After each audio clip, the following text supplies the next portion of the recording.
Hello, everybody. Can I have your attention, please? Hi, thank you all for being here. Hi, everyone. You're here for Social Media Heroes, those who choose to fight. My name is Mor Zucker, and I am on the Colorado IAC Council. I'm very excited to be here, and I'd like to tell you a few notes. So the IAC builds coast-to-coast community with Israel at heart since 2014 with programs for every age.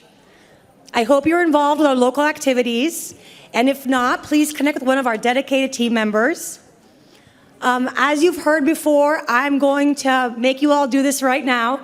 The IAC has formed an Israeli-American party to run for the Zionist Congress elections.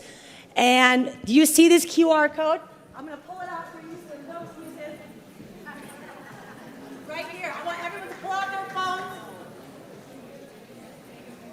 Right here. I'm going to check your phones later. I want everyone to pull out your phones. My picture. And for $5, I want you all to please register for the IAC 2025 so we have a voice at the table.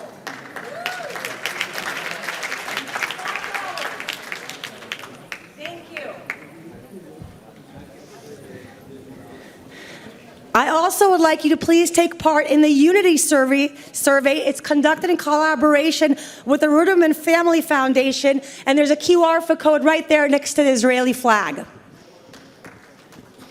I'm going to introduce our panel today. Our moderator is Yoav Davis, founder of Davis Media and Jews of New York. Yohay Sponder, a stand-up comedian. Caroline D'Amour, founder and CEO of Pizza Girl, Inc. Dr. Sheila Nazarian, plastic surgery and Netflix star. And Idan Nimtsovich, a content creator. Thank you all for being here. Microphones? Hi, everyone. We're waiting for our microphones, but in the meantime, I'll just yell. So, first of all, thank you, everyone, for coming. I see Ashley, my love, here. It's so heartwarming and so beautiful to see this room full of people, to see this conference, to see so many beautiful people who love life and who love Israel. So that's definitely our common denominator. For me, on a personal level, today's even more special because my father's here watching me for the first time speak, all the way from the shtetl of Kochav Yair, Israel. He is here at DC, so very exciting. So today we're going to talk with these incredible, incredible humans. There's so much to unpack.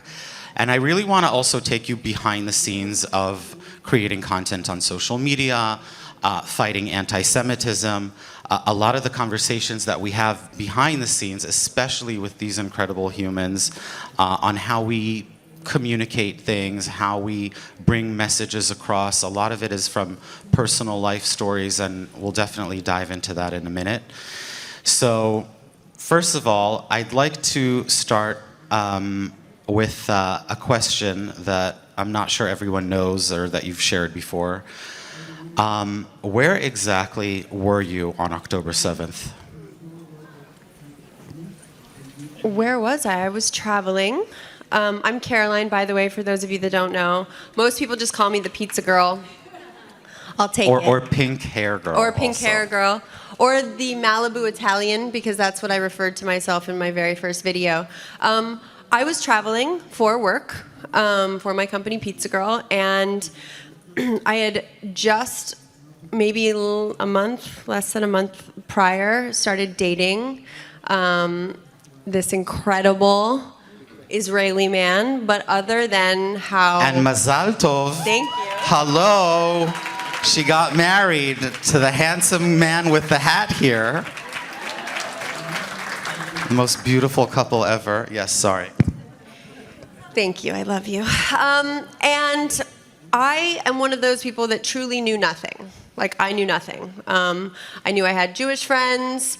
I knew that there was Santa Claus, and then my other friends didn't get a Santa Claus. Like, I really, truly knew nothing. I'm one of those people that had to educate themselves and didn't have much of an opinion either way.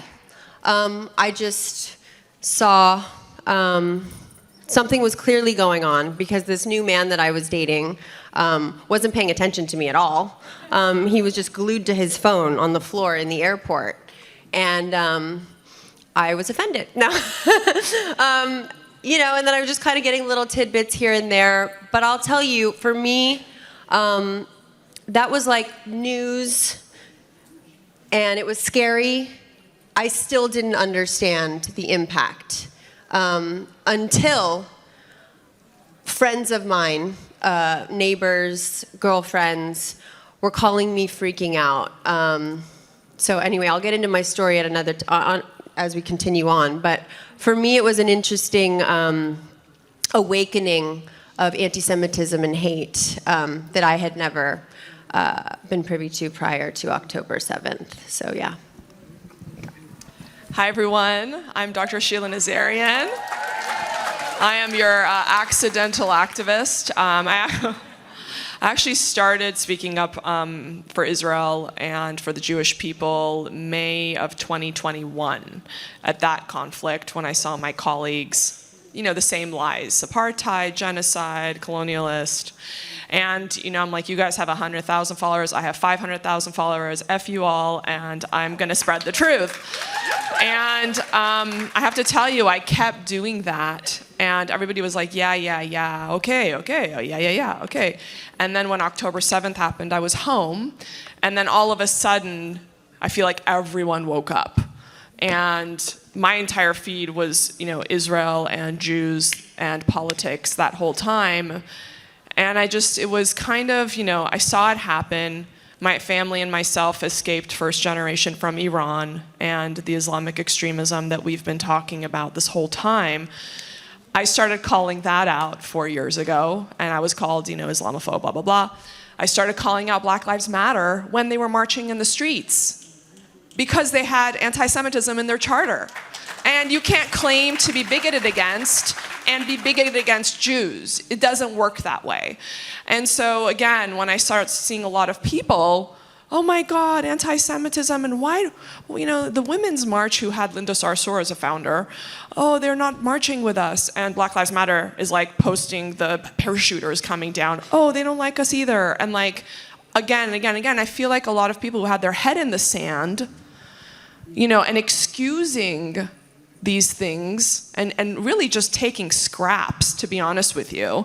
Yeah, we love Israel, but we support and we send money to Iran. Yeah, we support the Jews, but those people protesting and burning US flags have a point. No, we won't take scraps. We want real, definitive statements, unequivocally, with your support of the Jewish people in Israel, and we will not give you an inch.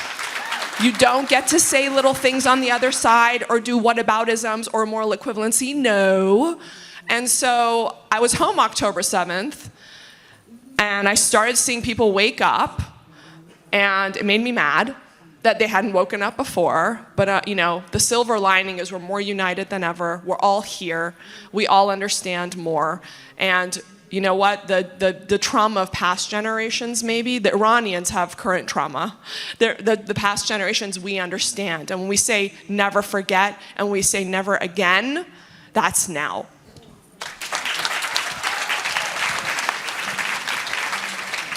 Hi, everyone. I'm also an accidental content creator, kind of. On October 7th, I was actually in Argentina. I decided prior that I was going to build a business that has to do with marketing, and the best place to do that would be to fly to Argentina, because I can't speak Spanish, so I'm like, no one's going to bug me here. Yeah, and so I went to like grind it out and not have anything interrupt what I was about to do. I did that for 2 weeks, and then something interrupted what I was doing, and so I'm like, I can't keep doing this right now. How can I help? And I'm Israeli, but my English is a little bit better than most. And I'm like, I know a little bit about the conflict. I have an iPhone. I'll just film some videos.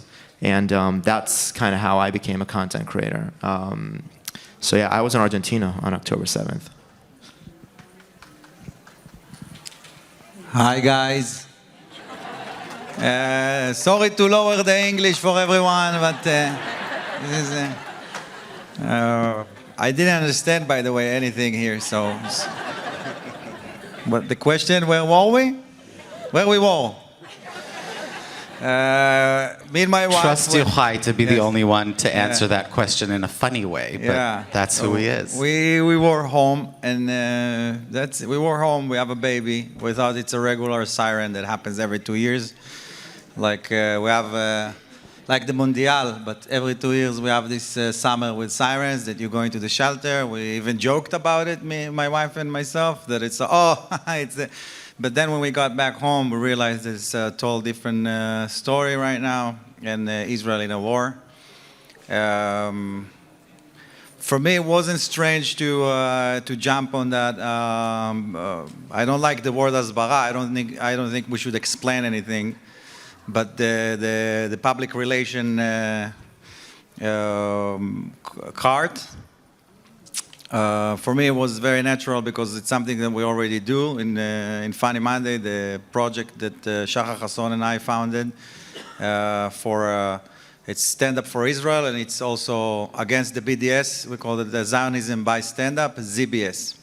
And that's what we do naturally, and that's part of what led us to just keep doing it and create content in stand-up for Israel. So there's that, and also for making money. So if people, if you're looking for fundraisers, stuff like that. Thanks.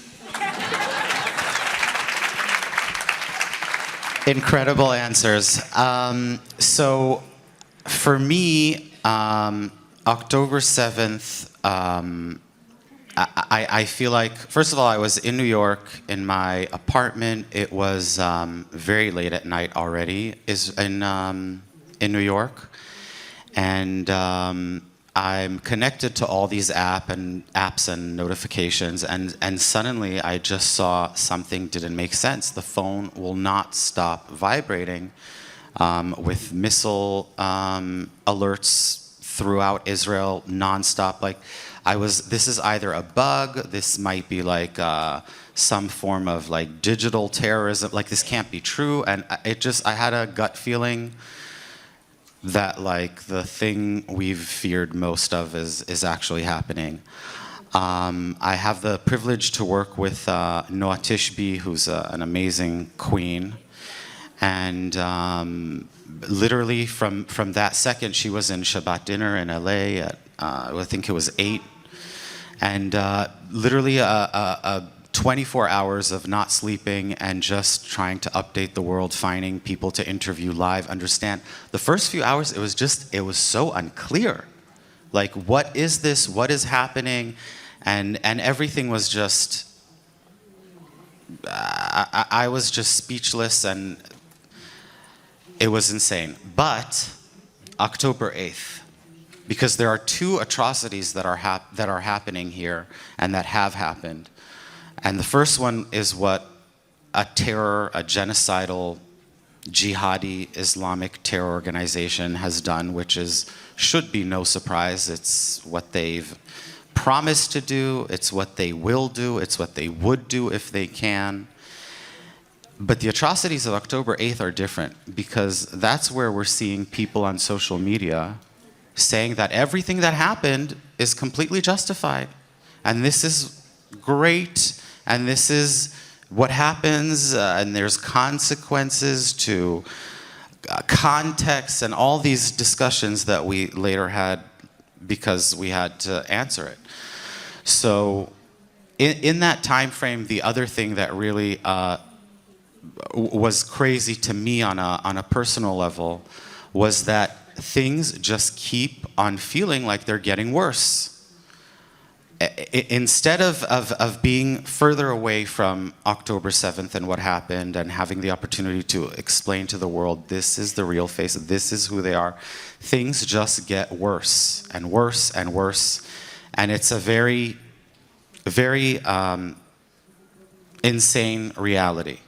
And in that reality of October 8th, I want to talk to you guys about how there's a huge void. You mentioned you don't love the word hasbara, but we have to admit that Israel as a country has not been great at doing the best it can.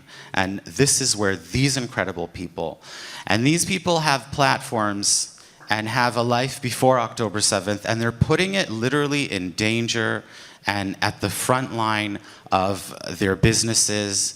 I mean, I know you were heavily involved in your business way before you met this adorable now husband of yours, and hanging out with the social scene of LA. Like, this is for sure obviously something you're dealing with. Hate, you're dealing with people who are unfollowing you. Like the experience of and bravery of doing this is something that we're so thankful for, especially to get to people who are not necessarily Jewish. All you need to be is someone who has a moral compass. And Sheila, I mean, if you could probably tell us from your experience the levels of hate. You're an Emmy-nominated Netflix series, plastic surgeon, the person everyone talks about in LA. What kind of dangers, what kind of losses are you looking at when you're dealing with talking about Israel online? I love this question because, you know, a lot of stuff has happened in my life that could have made me a very anxious person. I lost my mom to cancer when I was 16. I escaped from Iran under gunfire, came to this country not speaking a word of English. I was a nerd. My parents wouldn't let me shave. So, you know, there's a lot of stuff, and surgical residency in LA County Hospital is no joke. So I feel like I was uniquely qualified to handle hate and adversity because I've just been through so much that, like, getting sent a pig's hoof to my office, whatever, or like getting threats from Palestine made me best friends with like the criminal threats unit of the LAPD, and now we go shooting together, and it's great.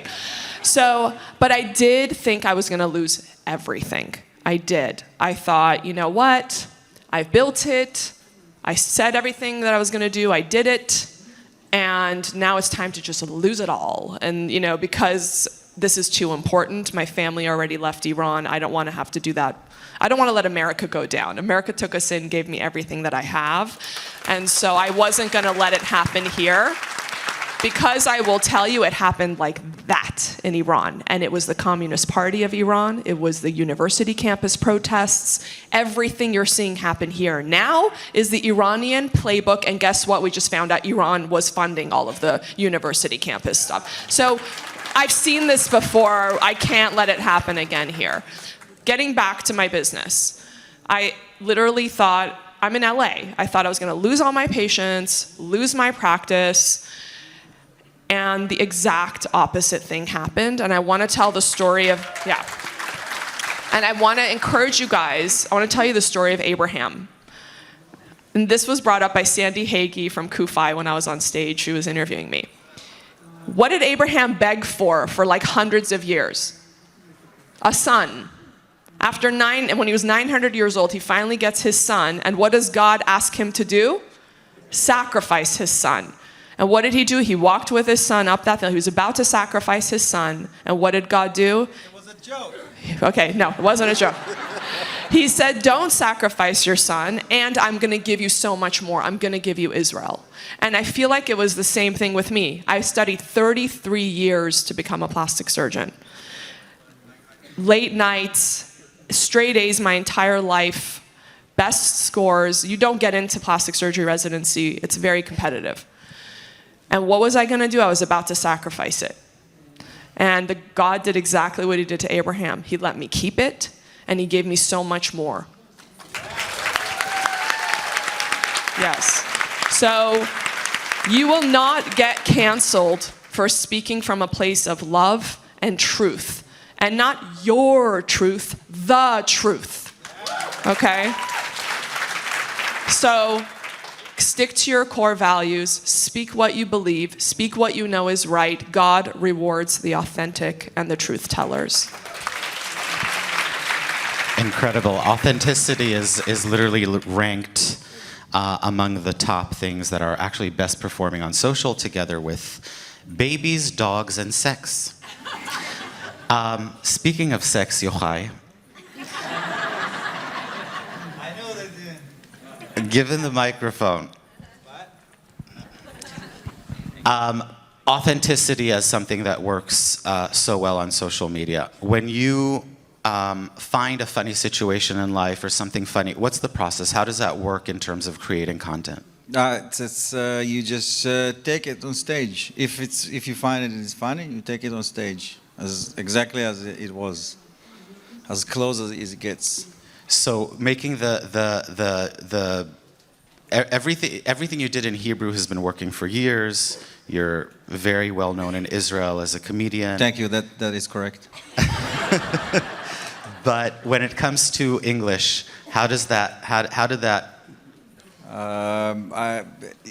I think most of the Americans like the fact that the fact that I'm not fluent in English. They like to laugh at you, in a way. And Israel is no, it's not true. Okay, I don't know. I mean, my voice in English is it's mixed of what I do in Hebrew and the international point of view. So it's those two things that I have. If I'm coming to America, we talk about it in the panel that we had with the students, Idan and I, an hour ago. That the PC, for example, in America is so. They lost the lost sense of sense, in a way. You can't say anything. And so when I'm coming here to do shows, I'm always starting with that it's not, I'm not playing this game. You cannot cancel me. I'm not from here. We're doing, in Israel it's different. You gay, you're fat, you do it different. You just enjoy comedy. So there's that in English. But pronouns in Israel are not a thing like they are here? No. I hope it will never cross the ocean, that thing, because it goes What nowhere. do you identify as, Yohay? I don't identify. We're not playing this game. You look at me and you see what you see. We're not playing it. Yeah. Okay, I can share with you that I identify as a pro-Zionist human. Yeah. Oh, okay. Okay. So I'm sure you can identify. Well, that's with a tricky that. question. I'm a self-loving Jew. I'm a self-loving Jew. You know, self-hating Jews. By the way, I know you guys, they're not here, but if you know someone, please tell him that I said that we're respecting your opinion, but don't talk now. We don't stay home and disconnect the internet for a while. I tell you what's the worst. You know, as a Jew, kind of. Piece of, as a Jew, I never know the end of the sentence. As a Jew, I always block them before it's ended. And it's like self-hating Jews making self-loving Jews hate Jews. And the last thing I want to be is anti-Semite.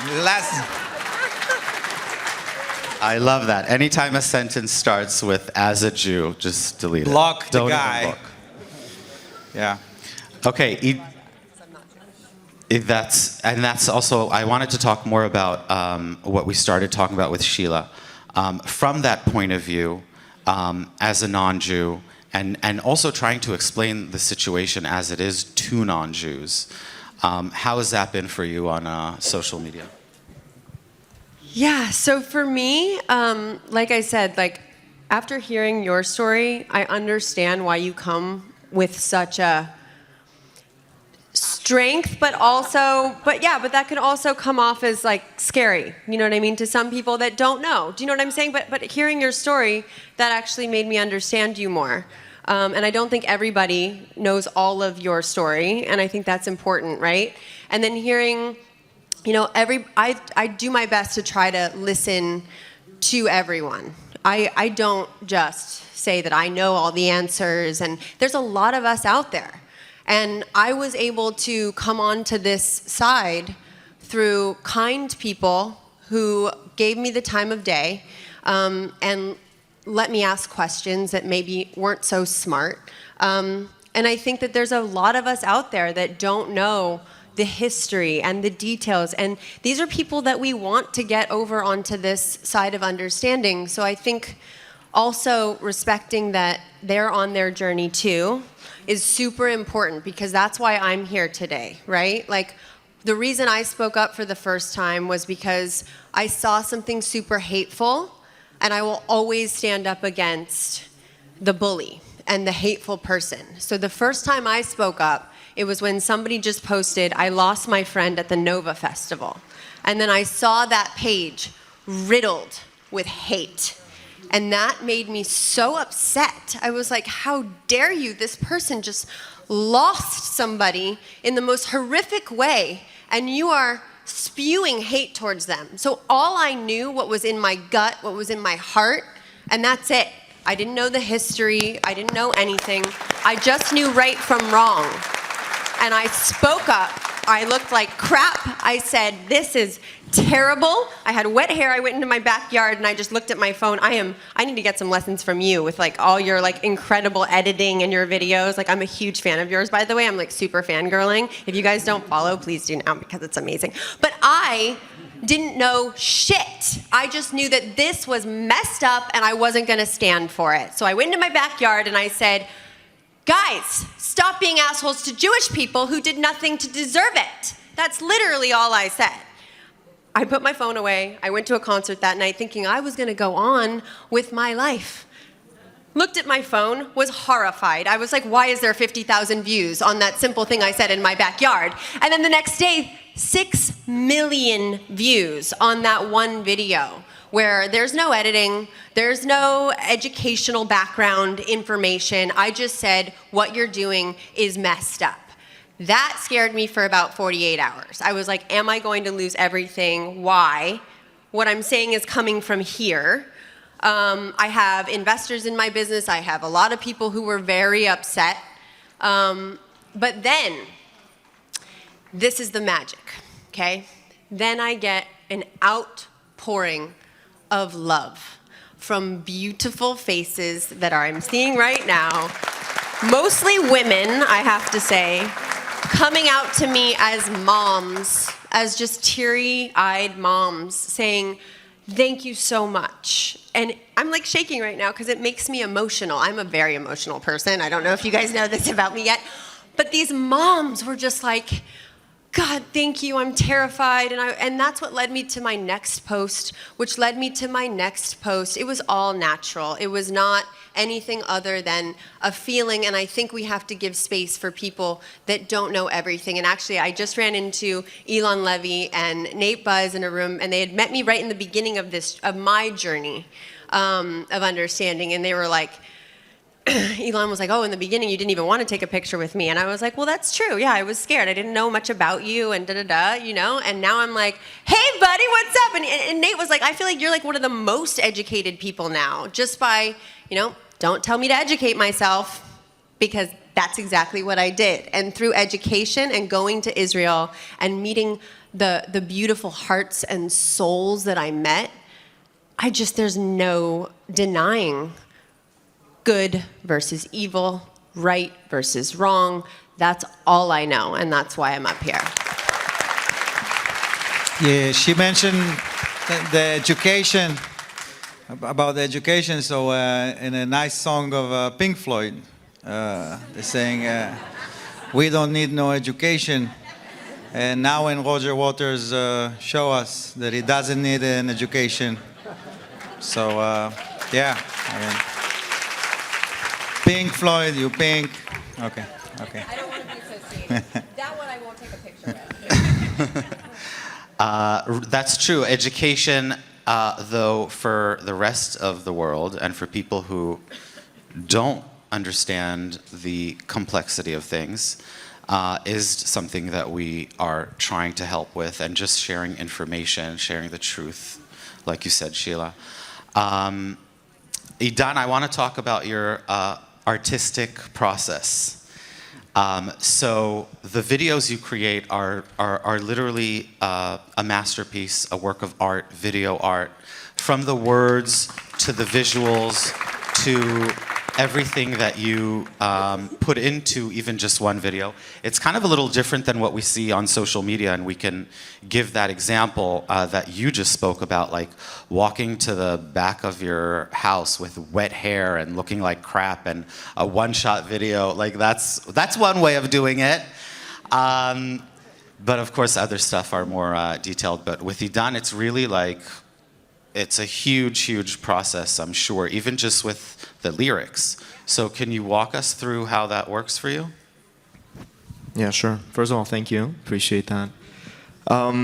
As I kind of told you before, I wasn't a content creator before October 7th. And before I started creating, I felt that there was kind of a problem with the way that we're portraying ourselves on social media. And two things I thought. The first one was like, there's a lot of stuff going on in the world that's awful. Like, we had something awful happen to us, but there are other things that are going on. There's Ukraine, there's horrible things happening in Africa, there's like awful things happening in China, Muslims are in concentration camps, all these. And like, honestly, I don't care that much. And like, I was being like very candid. I'm like, I don't. And people, I can't expect people to care about what's happening to us either, because people only care about themselves. Like, that's how we work. And so from that, how do we get people to care about us? Like, what would have to happen for me to watch a video about Ukraine and what's going on? And the conclusion that I came to was that I would have to be entertained by a video like that. Or like, I watch, like, we all watch these stupid videos online all the time of, you know, dogs jumping over, like the guys, the Indians digging the holes in the ground with the play, you guys know what I'm talking about, the like late night 2 a.m. videos. But just because they're entertaining. And so I'm like, okay, we don't need to create pro-Israel content. We need to create content that is interesting. And then after that, it's pro-Israel. And so that was the first thing that I started doing, was I'm like, that's how I think through it. The second thing was I tried looking at kind of the way that the pro-Palestinians do their Hezbollah, right? Their activism. And what they do, and they do this very well, is they will show graphic images. They will say Israel took, Israel did, Israel killed, Israel. They appeal to emotion, specifically negative emotion, and they do that very well. Whereas the Israeli pro-narrative, what we do is we're like, in 1947 this happened, and then they try to take a state, and then in 67 they attacked us 3 times, and then this, and Hamas is a terrorist organization, hides behind schools. Like, we're all like logical, like going through, and it doesn't work. Like, people are emotional creatures more than they are logical creatures. And so I'm like, we need to bring emotion into this, because you can't fight logic with emotion. If you don't make it an emotional appeal, it's not going to work, because, again, people are emotional. So people, sometimes I say that, and then people are like, okay, well, what do you want us to do then? Show like gory graphic images of what happened. And I don't think that's a bad idea, first of all, but it's not only what I'm saying. I'm saying, like, I use humor, for example, in my videos, because I think humor is a way to connect with people, and it opens people up to, you know, get new ideas. I use the fact that my videos are very high production, creates a sense of awe, in a sense where it's like, this dumb, like, like, is he a singer? Is he a rapper? Is he an actor? Like, is he a spotter? I don't have any of those. It's like, oh, he went through all of this to make this stupid Instagram video. And like, he probably fact-checked what he said, I'm guessing, if he went through that length. And so that's like a subconscious appeal as well. And so that's like the philosophy of it regarding the actual process. I really try to build it out like an argument before I write. Like, what I do is I try to understand what I want to say in a video, so like narrow down the question as much as possible, because if not, you're going to go everywhere and then people are going to lose you. After that, I kind of write it out like an argument where I'm like, okay, if we're talking about, I don't know, Jews and being expelled from wherever it is, so it's like, I imagine it as 2 people. Go back to where you came from. That's the question we're trying to answer. Okay, well, we can't go back because they kicked us out of Yemen and this and this and this. And that. Okay, well, but it's only because you're Zionist. But not really. It's because it's happened before Israel. And like, oh no, but then, so go back to Poland. But they just killed us. So I build it like that. And then you get cute with it, with like whatever you want to do. So I do rap, but you could do that with every other, like whatever you want to do. And the editing and all that kind of stuff comes afterwards. But that's kind of the process. I just want to say that, you know, it takes all different kinds, like comedy, rapping with high production, in her backyard with wet hair, no production, hitting you on the head with a hammer and telling you what to do and how to think, kindness. We need it all. So don't feel like you need to like high produce. Just literally get your phone out and say something, share something, you know. I also like to tell a joke. I got you, boo. So, have you guys heard that joke where the guy, his ship capsizes and he's floating in the ocean, and then God sends him like a life raft, and he says, no, Hashem will save me. And then a guy comes on a motorboat and says, give me your hand. And he goes, no, Hashem will save me. So he ends up dying, goes to heaven, meets Hashem, and he goes, Hashem, why didn't you save me? And he goes, who do you think sent you the motorboat and the life raft? So the point is, we all have gifts. It's up to us to use them. Hashem has given us the gifts to do the work. So do the work. Amazing. I want to actually continue with a question for you, Sheila. So, hypocrisy. Yes. I feel like even just what we're seeing in recent days, we all are on the news 24/7. Like for me, not being on my phone for an hour, like I don't even know what happened. But I feel like it's definitely something that we are talking about, that we need to talk about more, and we're always noticing that when there's two sides to the story, it's always the Jewish side that no one's talking about, and then they jump on the wagon when it's a way to attack Israel or the Jews. Even in this most recent development up north, to me, the fact that Hezbollah has been shooting rockets at Israel for almost a year, and now that Israel does something to defend itself, now people are starting to point fingers. My thing is, Hezbollah people barely have any fingers at this point because you were keeping silent for a year.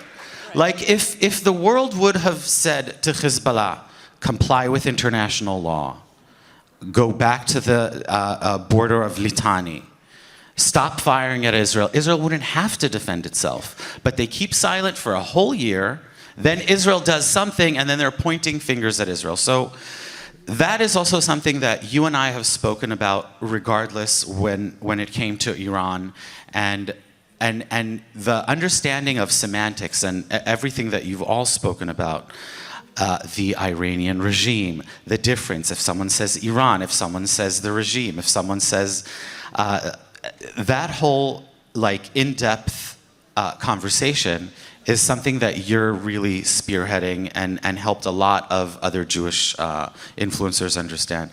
I'd love you also to talk about those semantics, also about the hypocrisy, especially when it comes to women, especially when it comes to why is it that we're not seeing any support in the pro-Hamas Palestine movement from the people who are trying to free Iran? So as a surgeon, we are taught that no matter what happens, even if it wasn't your fault, the buck stops with you. And I'm not saying anti-Semitism is our fault, but my natural brain, the way I've been trained to think, is how could I have done it better? How could I put systems in place so this is not acceptable and this doesn't happen? How many of you guys have read Everyone Loves Dead Jews by Dara Horn? Okay, chapter 10, she talks about how we've made all these Holocaust museums, but that we hold everything that happens to us against the Holocaust. So if a little autistic boy gets a swastika carved on his back, we say, oh, it's really bad that happened, but it's not the Holocaust, so we don't do anything about it. If somebody carves a swastika into my kid's desk at school, we say, yeah, that's really crappy, but it's not the Holocaust. If one missile comes into Israel, the Iron Dome stopped it, nothing happened. What would any other country do if one missile came into that country? Why do we tolerate it? Why do we give these people an inch? Can you imagine any other minority group? If people went on college campuses and said, lynch the blacks, lynch the gays, lynch the Asians, may 10,000 October 7ths happen for any other minority group, would they tolerate it? No. Why do we tolerate it? Why do we allow these people? Why? And you know what? Another thing, I know this is crazy to say, why do we even have a word Zionist? Does any other country have Frenchist? Does any other country allow a word to be disputed for the fact that they exist? No. In 1948, the word Zionist should have been put to bed. We exist, we will always exist, and you can't challenge it. So again, we are the ones that have been giving an inch. We gave an inch to the Women's March. We gave an inch to the gay pride marches. We gave an inch to Black Lives Matter. We give and we give and we give. Giving doesn't make people love us more. You know what Tikkun Olam is? Tikkun Olam is heal our own community. Tikkun Olam is heal your own home. Because you know what? You can't heal other people unless you heal yourself first. We need to put the oxygen mask on first on ourselves. And then you said feminist? Yes. Yeah. I want to hear more also about your personal story, but also like help everyone understand, if there's someone who doesn't, why the semantics when it comes to Iran are so important. So, unfortunately, and you guys know the lady with the flower in her hair that started the movement. So she was at my home. She's this Persian lady that's been saying we are allowed to free our hair. We are allowed to, wear the hijab or not wear the hijab. It should be a choice. She was in my home, and I'm introducing her. And she thought I was going to be like, oh, I'm so excited you're here, la, la, la, la, la. I said, when they came for the Jews, where were you? And she stood up and she was kind of in shock. That was, basically my shortened introduction. And she said, you know what, when they came for the Jews, we said, we are not Jewish, why should we care?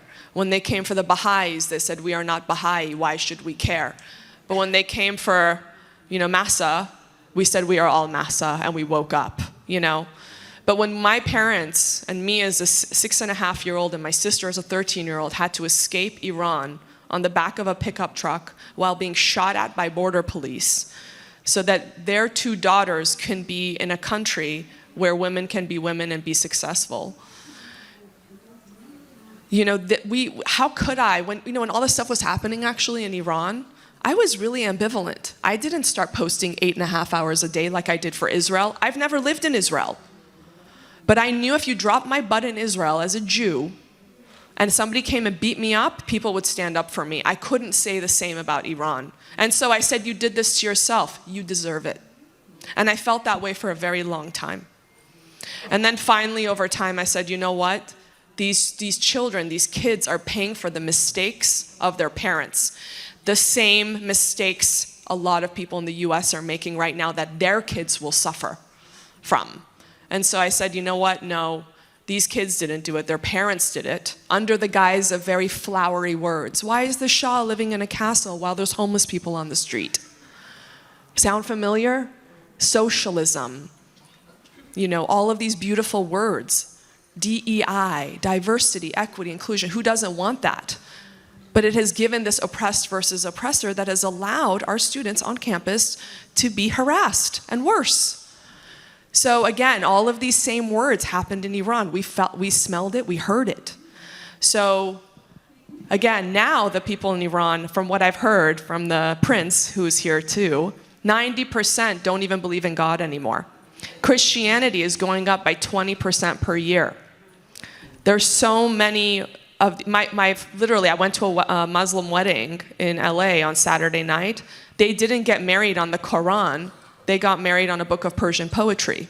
Because again, what has radical Islam done to them? It has taken their lives as well, quite literally.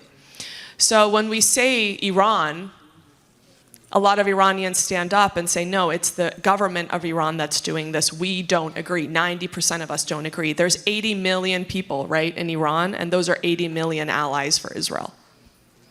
And we need to, semantics matter.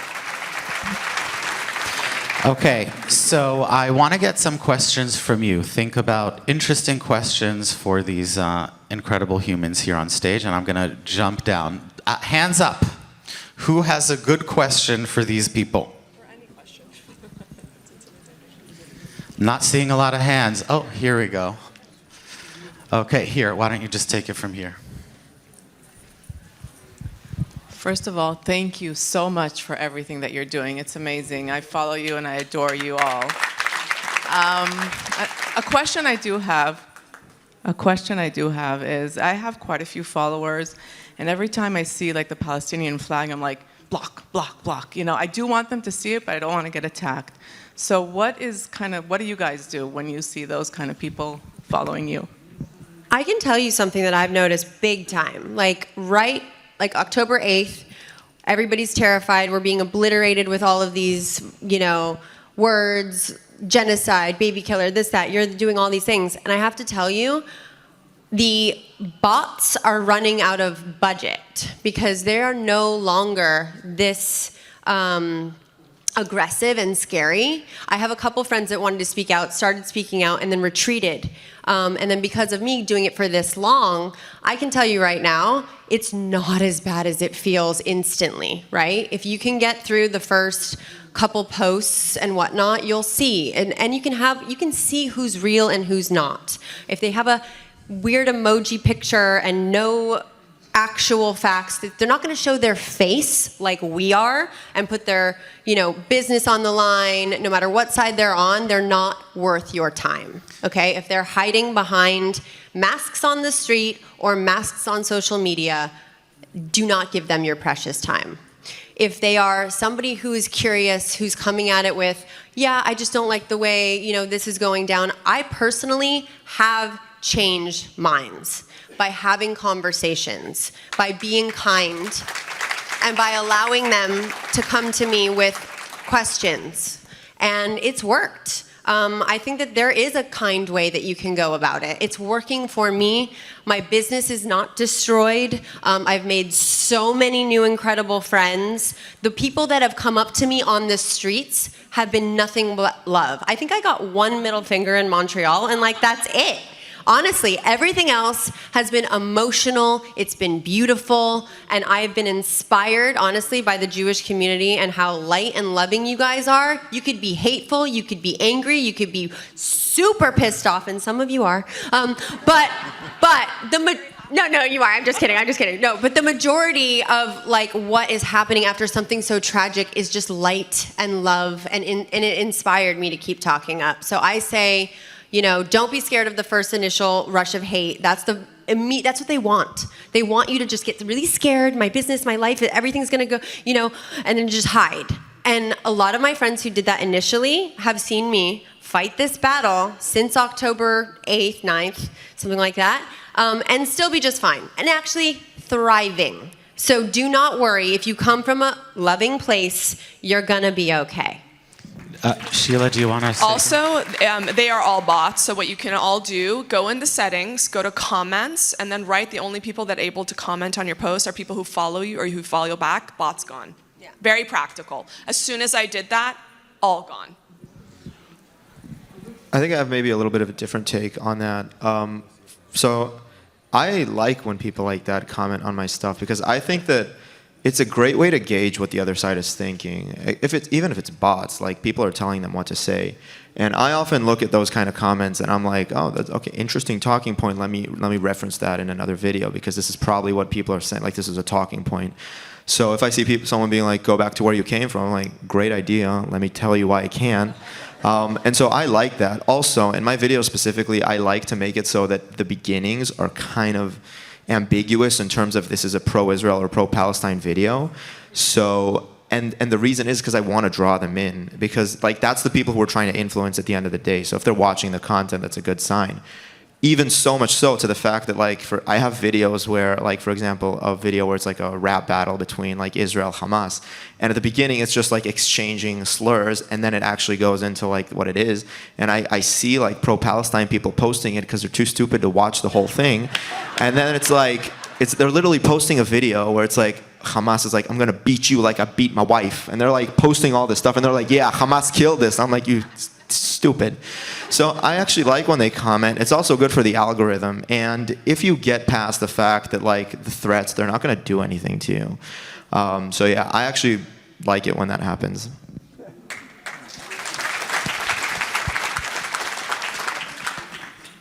anything you'd like to add? No, I'm waiting for the next question. Okay. So I'll just tell you that I'm with Idan on that. Definitely, it just shows the level of where the video is getting to, and and use it for the algorithm is what I say.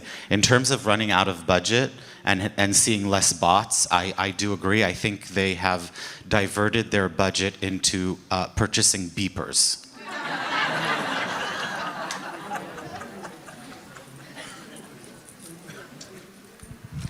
Hi, thank you. First of all, thank you so much for, I think, just the inspirational courage you show by having the courage to stand up. That's what we need a lot of. And the fact that you've been successful at it, great. The question I have is, the other side has had a bit of a head start, 25 years or so, to get a little organized and well-funded, and they are culturally very good at message unity. And we are culturally, well, a little bit late to the game, and also believe in diversity, and we each have our own approach and our own definition, and that's great, and it's nice and creative, and it's also confusing. Some things work better than other things. Some of the things that you just shared, Idan, are great. I wish every content creator could hear from you and contribute their ideas. I guess the question I have is, what's the best way to get unity and coordination and sharing best practices so we don't have to reinvent the wheel and still allow for creative interpretation and innovation and experimentation in the content social media community? It's a difficult question. No, it's a good question though. There's a problem with the fact that we're not unified in our message. I don't know if everyone heard that question. We're not unified exactly in our messaging and the way that we do things. Some of it is because of knowledge. There are political issues between the Jewish community as well. A lot of organizations are kind of, and that's in my opinion is a harder problem to solve.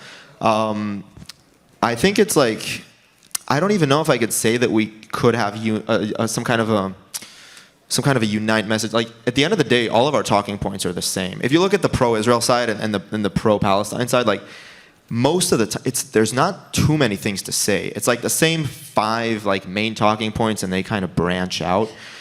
And so I think that as a community, we're pretty clear on what we want to say. Like the fact that I say what I say is not much different than what anyone else here is saying.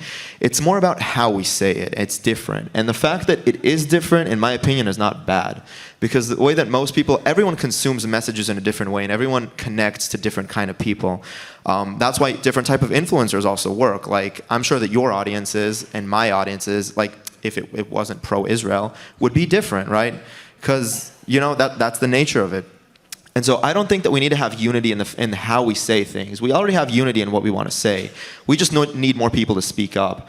There are best practices in terms of creating content that I think we can share more of, and that is just through, like, we need to distribute the knowledge better.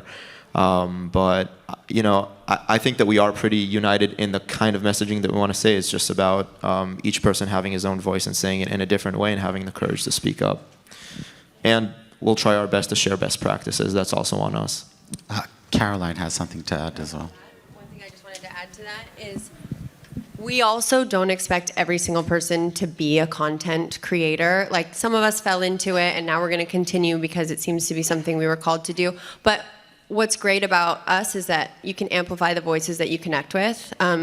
It's not okay to just not post anything. But if any of us strike a chord in a message that you want to share, just amplify our voices or any voice that you connect with. We don't expect all of you to be sitting there like trying to edit and make videos all day long because, you know, we know you also have lives.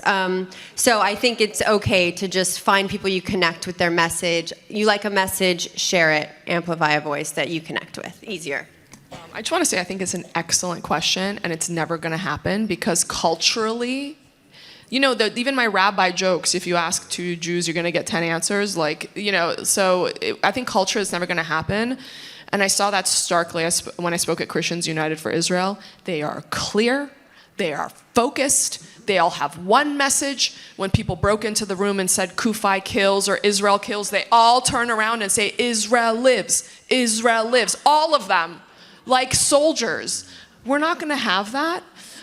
So for me, instead of waiting around for us to get there, I just started posting my own stuff. But you're right. It's something, we should have a bat signal. We should be united like that. But we even have Jews that are like Jews for Palestine and Jews for, like what? As a Jew. Yeah. Yohay didn't understand the question. אז now, after all of הוא this- פשוט אמר שהוא חולה עליך, זה כל מה שהוא אומר. Thank you, Bada. Yeah, the other day, my niece asked her mom, my sister, she asked her, Mom, how do we know that the other side kids, their parents not telling them that they are the good side? So I asked my sister to say the answer for her kid. I said, the other side are not talking to them, they're teaching them how to shoot guns when they're kids. In a way, guys, we're privileged to be in the side with the moral. That's the thing that we have to remember. We have the moral. We have the tzedek tirdof in the Bible. I asked that question. Why tzedek? Why we need twice justice in this sentence? Why we have two justice in the tzedek tirdof? Why not just one? I'd love if someone knows.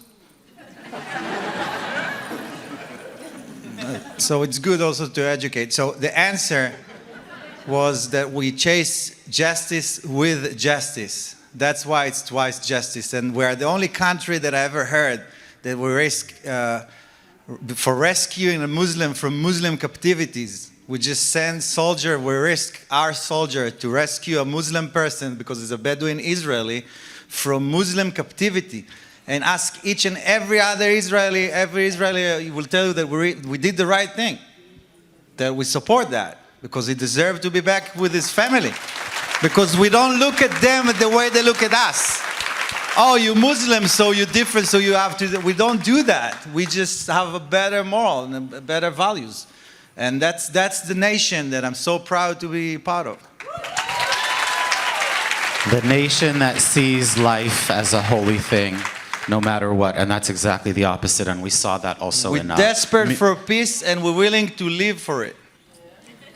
Okay, we can't take any more questions, but I'll tell you what we can do. You can follow all these amazing people. You can DM them. Sheila's very responsive. Idan is very responsive. Caroline's very responsive. Yohay is super responsive. Actually, don't DM him, because if you do, he's never going to stop writing to you. So... That's true, guys. But thank you, everyone. In Hebrew. It was so beautiful seeing you all. Thank you, everyone. Just wanted, first of all, thank you all for being here. At 2 p.m., the plenary is going to start. Don't forget to wear white. It's going to be a great event. There's a lot of good speakers. Looking forward to seeing you there.